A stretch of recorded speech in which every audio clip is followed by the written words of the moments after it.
착하게 살면 복을 받는다는 말. 이제 그 달콤한 독배를 내려놓으십시오. 당신의 그 선한 의도가 사실은 당신의 영혼과 가문을 뿌리째 흔드는 재앙의 씨앗이라면 믿으시겠습니까? 오늘 잠언 6장은 우리에게 아주 불편하고도 날카로운 진실을 들이댑니다. 통계적으로 인생의 위기를 겪는 사람들의 공통점이 뭔지 아십니까? 악독한 사람이 아닙니다. 거절하지 못한 사람, 대책 없이 착하기만 했던 사람, 그리고 분별력 없는 예술을 남발한 사람들입니다. 성경은 이런 상태를 아주 소름 끼치게 묘사합니다. 네가 네 이웃을 위하여 담보하며 타인을 위하여 약조하였다면 너는 사냥꾼의 손에 걸린 새와 같다. 지금 당신의 모습은 어떻습니까? 누군가의 부탁을 차마 거절하지 못해 밤잠을 설치고 있지는 않나요? 친구의 보증을 서거나 내 형편을 넘어선 무리한 책임을 떠맡고 그게 도리라며 스스로를 위로하고 있지는 않습니까? 착각하지 마십시오. 그것은 미덕이 아니라 무지입니다. 그것은 희생이 아니라 당신의 인생을 통째로 도박판에 던지는 무책임입니다. 사냥꾼이 쳐놓은 그물은 처음부터 당신의 목을 조르기 위해 설계되었습니다. 그 안에서 나는 착하게 살았으니 하나님이 도와주시겠지. 라고 기도하는 것은 신앙이 아니라 요행을 바라는 오만입니다. 하나님은 우리에게 비둘기 같은 순결함뿐만 아니라 뱀 같은 지혜를 요구하셨습니다. 잠언 6장은 명령합니다. 체면 따위는 던져버리라고 말입니다. 내 이웃의 손에 빠졌은즉 이같이 하라. 너는 곧 가서 겸손히 내 이웃에게 간구하여 스스로 구원하라. 자존심이 밥 먹여주지 않습니다. 이웃에게 가서 머리를 숙이고 바닥을 기어서라도 그 잘못된 약속에서 빠져나오라는 겁니다. 내 눈을 잠들게 하지 말며 눈꺼풀을 감기게 하지 말고 탈출하라고 하십니다. 지금 당신의 발목에 묶인 그 밧줄이 언제 당신을 낭떠러지로 끌고 갈지 모르는 골든타임이기 때문입니다. 영적인 잠에서 깨어나십시오. 분별 없는 선의는 당신의 가정을 파괴하고 당신의 자녀들이 누려야 할 평안을 강도질하는 통로가 됩니다. 독수리가 하늘을 날 수 있는 이유는 무거워서가 아니라 불필요한 것을 털어냈기 때문입니다. 당신의 어깨를 짓누르는 그 부당한 짐들, 하나님이 맡기지 않은 그 무거운 책임들을 당장 내려놓으십시오. 그것이 당신의 영혼이 살고 당신의 가문이 일어나는 첫 번째 비결입니다. 사냥꾼의 그물을 찢고 나오는 그 처절한 몸부림이 오늘 당신에게 필요합니다. 그런데 여러분, 이 외부의 덫보다 더 무서운 놈이 사실 우리 안에서 조용히 자라고 있다는 사실을 아십니까? 관계의 그물에서 빠져나온 사람조차 단 한순간에 무너뜨리는 아주 달콤하고 치명적인 내면의 침입자가 지금 당신의 침대 밑에 숨어 있습니다. 그놈의 정체가 무엇인지, 그리고 어떻게 우리 인생을 도둑질하는지 바로 공개하겠습니다. 인생의 가장 무서운 도둑은 복면을 쓰고 담을 넘지 않습니다. 오히려 가장 편안한 모습으로 당신의 안방 깊숙한 곳에서 당신과 함께 숨쉬고 있죠. 잠언 6장은 이 불청객의 이름을 게으름이라 부릅니다. 하지만 오해하지 마십시오. 단순히 잠을 많이 자거나 빈둥거리는 태도를 말하는 게 아닙니다. 성경이 지목하는 게으름은 당신의 미래를 송두리째 도둑질하는 영적 암세포입니다. 통계적으로 성공과 실패를 가르는 결정적인 차이가 무엇인지 아십니까? 탁월한 재능이 아닙니다. 바로 조금만 덜하는 속삭임에 굴복하느냐, 아니면 그 목소리를 단칼에 베어내느냐의 차이입니다. 지금 당신의 영혼은 어떤 상태입니까? 조금만 더 자자, 조금만 더 졸자, 손을 모으고 조금만 더 누워있자 라며 내일로 미루고 있는 일들이 쌓여있지 않나요? 이 달콤한 유혹은 휴식이 아니라 당신의 인생을 파괴하러 온 무장한 군사입니다. 잠언은 경고합니다. 내 빈공이 강도같이 오며 내 곤핍이 군사같이 이르리라. 강도는 예고 없이 들이닥치고 군사는 당신이 저항할 힘조차 없게 압도적으로 당신을 짓밟을 것입니다. 당신이 소중하게 여기는 가문과 자산이 한순간에 무너지는 이유는 외부의 침략 때문이 아닙니다. 내부에서 자라난 이 나태함이란 곰팡이가 당신의 인생 기둥을 갉아먹었기 때문입니다. 자, 이제 눈을 들어 미물인 개미를 보십시오. 개미에게는 두목도 없고 감독자도 없고 통티자도 없습니다. 그런데 왜 개미는 여름 내내 미친 듯이 먹이를 모을까요? 개미는 본능적으로 알고 있기 때문입니다. 준비되지 않은 자에게 겨울은 사형 선고라는 사실을 말입니다. 당신은 개미보다 나은 존재입니까? 그런데 왜 감독자가 없으면 움직이지 않습니까? 왜 누가 보지 않으면 적당히 타협하고 뒤로 물러납니까? 이것은 성실함의 문제가 아니라 영적 생존의 문제입니다. 내년의 동기가 죽어버린 인생은 이미 죽은 나무와 다를 바 없습니다. 하나님은 당신을 이 땅의 정복자와 다스리는 자로 부르셨습니다. 하지만 게으름이라는 덫에 걸린 사자는 쥐 한 마리도 잡지 못하는 구경거리로 전락하고 맙니다. 당신의 잠재력을 가두고 있는 그 무거운 이불을 걷어차십시오. 오늘 당신이 미룬 그 한 걸음이 훗날 당신의 가문을 일으킬 거대한 보루가 될 수도, 혹은 당신을 무너뜨릴 거대한 구덩이가 될 수도 있습니다. 영적인 근육을 키우십시오. 스스로를 움직이게 하는 내적 동기를 회복하는 것. 그것이 강도 같은 빈궁으로부터 당신의 가정을 지키는 유일한 길입니다. 그런데 여러분, 몸이 부지런하다고 해서 모든 재앙을 피할 수 있는 건 아닙니다. 몸은 개미처럼 부지런히 움직이는데 정작 그 마음속에는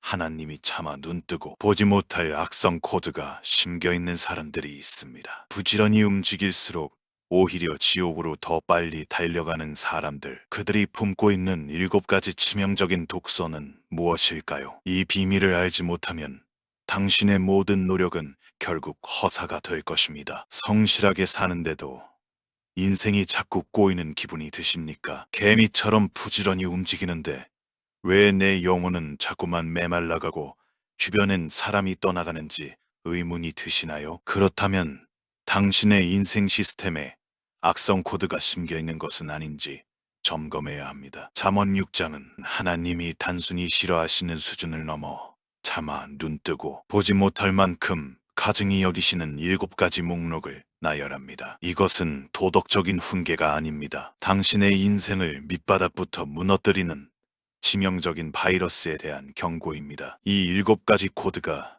당신의 무의식 속에 작동하고 있다면 당신이 쌓아올린 모든 성공은 모래성처럼 허무하게 무너져 내릴 것입니다. 그 첫 번째 코드가 무엇인지 아십니까?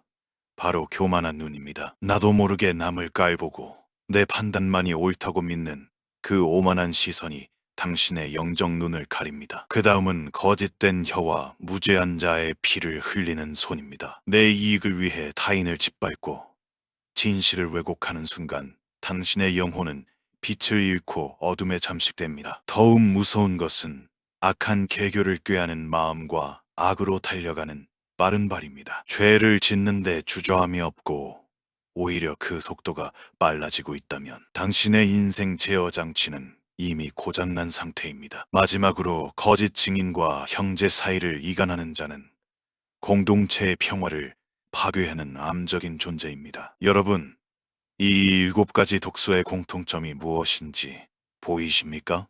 모두 관계를 파괴하고 진리를 거부한다는 것입니다. 하나님은 당신의 업적보다 당신의 마음밭을 먼저 보십니다. 겉으로는 화려한 예배자 같아 보여도 그 속에 형제를 향한 미움과 교만이 가득하다면 그것은 하나님 앞에 역겨운 오물에 불과합니다. 이 독소들을 방치하는 것은 독을 품고 잠자리에 드는 것과 같습니다. 언제 그 독이 퍼져 당신의 가문과 미래를 마비시킬지 모릅니다. 당신의 마음속을 정밀하게 검사하십시오. 아주 작은 교만, 사소한 거짓말 하나라도 인생이라는 소프트웨어를 통째로 멈추게 할 수 있습니다. 이 바이러스를 치료하는 방법은 단 하나뿐입니다. 내 생각을 버리고 하나님의 가이드라인을 다시 세우는 것입니다. 잠언은 대저 명령은 등불이요 법은 빛이요 훈계의 책망은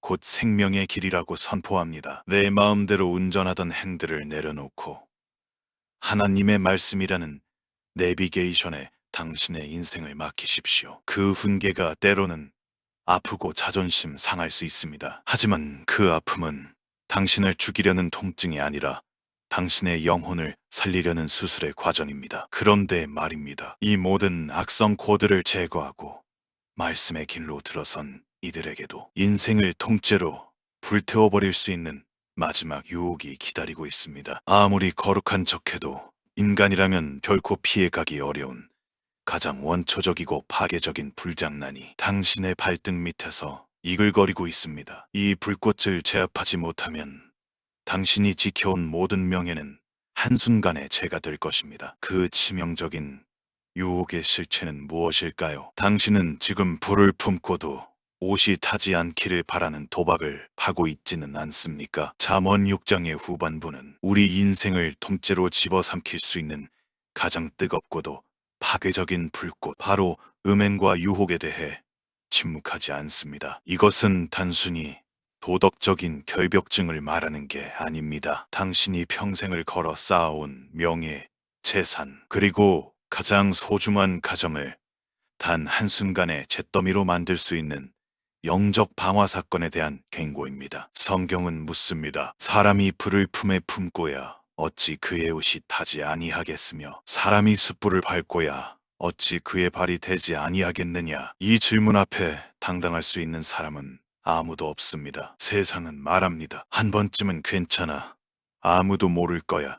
이건 사랑이야. 하지만 잠언은 그 달콤한 속삭임을 사냥꾼의 화살이라고 폭로합니다. 남의 아내를 통간하는 자, 남의 남편을 탐하는 자의 결말은 결코 로맨틱하지 않습니다. 이것은 자기의 영혼을 망하게 하는 자살 행위와 같습니다. 음료로 말미암아 사람이 한 조각 떡만 남게 된다는 경고를 가볍게 여기지 마십시오. 당신의 찬란했던 젊음과 귀중한 재산이 허망하게 빠져나가고 결국 당신에게 남는 것은 수치와 능욕뿐일 것입니다. 그 수치는 씻을 수 없는 낙인이 되어 당신의 가문 이름을 더럽히게 될 것입니다. 왜 우리는 이 치명적인 불장난에 끌리는 걸까요? 그것은 우리 영혼의 진리의 등불이 꺼졌기 때문입니다. 마음이 허기질 때, 영적인 공허함이 찾아올 때, 사탄은 가장 화려한 모습으로 다가와 독이 든 성찬을 대접합니다. 하지만 기억하십시오. 도둑이 배가 고파서 훔쳤을지라도 들키면 7배를 갚아야 하듯 당신의 순간적인 쾌락에는 반드시 감당할 수 없는 청구서가 뒤따릅니다. 투기에 사로잡힌 심판의 날에는 그 어떤 보상금으로도 당신의 생명을 속량할 수 없습니다. 이것이 공의의 법칙이며 영적인 중력의 법칙입니다. 사랑하는 여러분, 당신의 인생이라는 집을 불태우지 마십시오. 내 어미의 법을 떠나지 말고 그것을 항상 내 마음에 새기며 내 목에 매라는 말씀은 구속이 아니라 생명줄입니다. 그 말씀이 당신이 잠잘 때 당신을 지키고 당신이 깰 때 당신과 더불어 말하며 당신의 발걸음이 숯불 위로 향하지 않도록 붙들어 줄 것입니다. 지금 당신의 시선이 머무는 곳, 당신의 발길이 향하는 곳을 점검하십시오. 불꽃이 피어오르기 전에 그 자리를 떠나는 것이 가장 위대한 승리입니다. 그렇다면 이 모든 덫과 게으름 그리고 치명적인 유혹의 불길을 뚫고 나온 사람에게는 어떤 미래가 기다리고 있을까요? 이제 마지막 질문을 던져봅니다. 왜 하나님은 이토록 잔인할 정도로 날카롭게 우리의 치부를 들춰내셨을까요? 왜 보증을 서지 마라, 잠을 자지 마라, 불을 품지 마라며 우리 인생의 즐거움을 사사건건 간섭하시는 걸까요? 그것은 당신을 억압하기 위함이 아니라 당신이라는 고귀한 존재를 온전히 보존하기 위함입니다. 잠언 6장이 말하는 모든 경고의 끝은 결국 생명의 길로 통합니다. 사냥꾼의 그물을 찢고 나온 새가 마주하는 것은 끝없는 절벽이 아니라 비로소 마음껏 날개짓할 수 있는 광활한 하늘입니다. 진정한 자유는 내 마음대로 사는 것이 아닙니다. 진짜 자유는 나를 파괴하는 것들로부터 도망칠 수 있는 능력입니다. 오늘 우리가 살펴본 관계의 덫, 게으름의 강도, 마음의 악성 코드, 그리고 정욕의 불길은 모두 당신의 영혼을 노예로 만들려던 사슬이었습니다. 하지만 하나님의 지혜를 옷 입은 사람은 다릅니다. 그것이 내가 잘 때 너를 보호하며 내가 깰 때 너와 더불어 말하리니. 이 말씀이 당신의 삶의 실제가 될 때 당신은 비로소 단잠을 자게 될 것입니다. 내일의 빈궁을 걱정하지 않고 누군가에게 책 잡힐까 봐 전전긍긍하지 않는 당당한 하나님의 자녀로 일어서게 되는 것입니다. 여러분, 오늘 이 말씀을 당신의 마음판에 새기십시오. 당신의 가문이 다시 일어서는 비결은 거창한 성공 전략에 있지 않습니다. 오늘 당장 끊어내야 할 부당한 관계를 정리하는 결단, 오늘 당장 걷어차야 할 게으름의 이불, 그리고 내 마음을 더럽히는 작은 거짓과 교만을 씻어내는 그 한 걸음에서 시작됩니다. 숯불을 밟아도 되지 않는 인생, 불을 품어도 타지 않는 인생은 오직 진리의 울타리 안에 거할 때만 가능합니다. 하나님은 오늘 당신의 상처난 발을 치유하시고 그물에 걸려 찢긴 날개를 다시 회복시키길 원하십니다. 이제 당신의 선택만이 남았습니다. 여전히 사냥꾼의 그물 안에서 괜찮겠지라며 눈을 감으시겠습니까? 아니면 오늘 이 말씀을 생명줄로 붙잡고 밖으로 뛰쳐나오시겠습니까? 당신이 결단하고 발을 내딛는 그 순간 하나님은 당신의 길에 등불을 밝혀주실 것입니다. 더 이상 어둠 속에서 방황하지 마십시오. 당신의 영혼과 가문을 지키시는 하나님의 강한 손이 지금 당신을 향해 뻗어 있습니다. 그 손을 잡고 진정한 평안과 축복의 땅으로 당당히 걸어 들어가시기를 간절히 소망합니다.